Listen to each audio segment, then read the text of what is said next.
2025 का नया सेशन चालू करने वाले हैं। क्लास 10th में सबसे पहले चैप्टर का नाम है chemical reaction and chemical equation. सब पहला टॉपिक हम लोग देखेंगे इसे केमिकल रिएक्शन क्या होता है। Chemical reaction is the process of in which new substance having new properties are formed. यानी कि हम लोग कह सकते हैं इसे new substance having new properties are formed, उसको हम लोग क्या कहेंगे, केमिकल रिएक्शन। केमिकल रिएक्शन का मतलब यही है कि न्यू सब्सटेंस होगा, उसके साथ नया प्रॉपर्टीज बनेगा, उसी को हम लोग कहेंगे केमिकल इक्वेशन। इसी तरीके से इसका कैरेक्टरिस्टिक्स क्या क्या हो सकता है, change in state, change in colour, evolution of gas and change in temperature. यानी कि सबसे पहले कलर में चेंज होगा, फिर हमारा स्टेट में चेंज होगा, फिर टेम्परेचर चेंज होगा, फिर उसके बाद इवोल्यूशन ऑफ गैस होगा। यानी कि इसका हम लोग शॉर्टकट ट्रिक याद कर सकते हैं में SCET।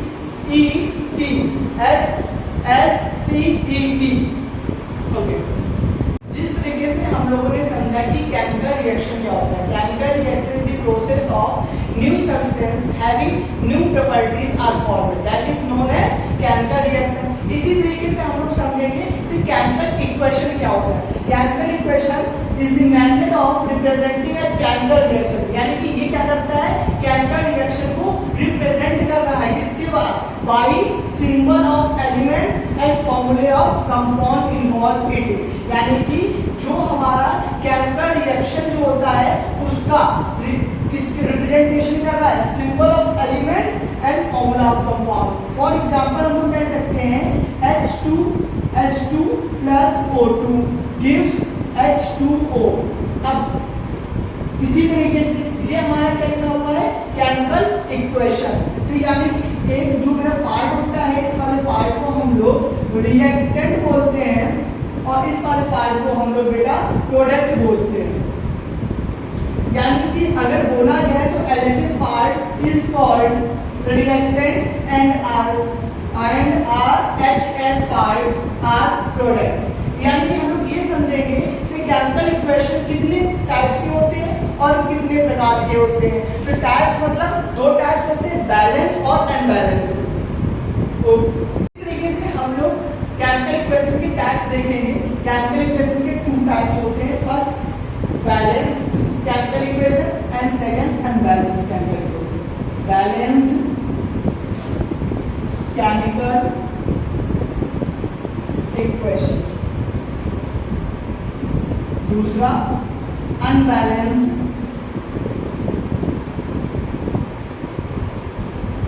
Chemical equation.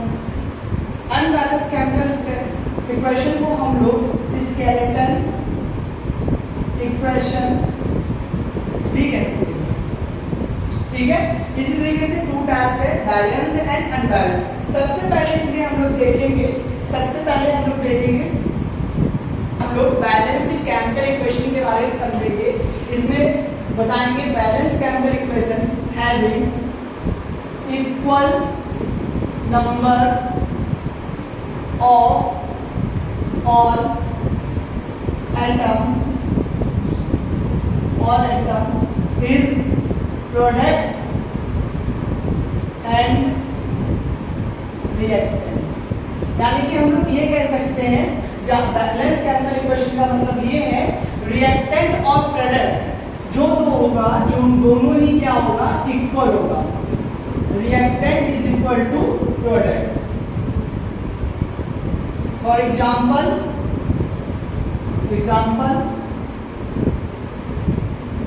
जैसे कि हम लोग ने सबसे पहले देखा था H2 plus O2 gives 2H2O।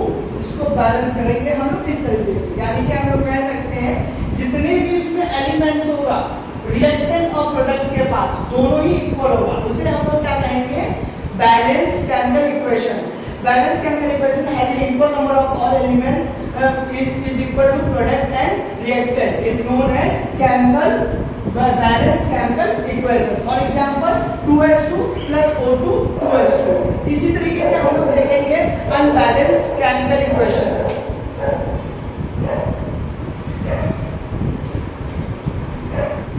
इसी तरीके से हम लोग समझ रहे हैं unbalanced chemical equation, यानी कि स्केलेटल बोला जाता है। इसमें क्या होगा, जो में नंबर ऑफ एटम्स होगा उसके ये रिएक्टेंट और प्रोडक्ट दोनों अनइक्वल होगा। यानी कि हम लोग कह सकते हैं number of atom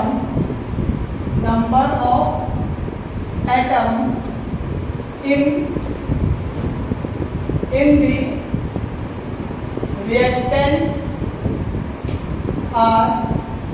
reactant and product are not equal। Simple से ये हम लोग क्या ले रहे हैं, से number of atom in reactant and product are not equal, यानी कि उसे हम लोग कहेंगे अनबैलेंस केमिकल इक्वेशन। यानी कि जो इक्वेशन हम लोग लिख रहे हैं उसमें जो हम लोग इक्वेशन लिख रहे हैं उसमें क्या हो जाएगा, वो हमारा हो जाएगा से रिएक्टेंट और प्रोडक्ट दोनों ही अनइक्वल होगा, इक्वल कभी नहीं होगा। फॉर एग्जांपल हम लोग देख सकते हैं यहाँ पे H2 + O2 gives H2O। ये देखिए यहाँ पे हम लोग क्या है, बैलेंस नहीं किए। यहाँ पे हम लोगों का ये जो बता रहे हैं ये अनबैलेंस केमिकल इक्वेशन है। क्या है यहाँ पे, अनबैलेंस केमिकल इक्वेशन है। ओके, जैसे कि हम लोगों ने टॉपिक कवर किया chemical reaction, chemical equation. Chemical equation में हम लोग ने बैलेंस केमिकल इक्वेशन और अनबैलेंस केमिकल इक्वेशन किया।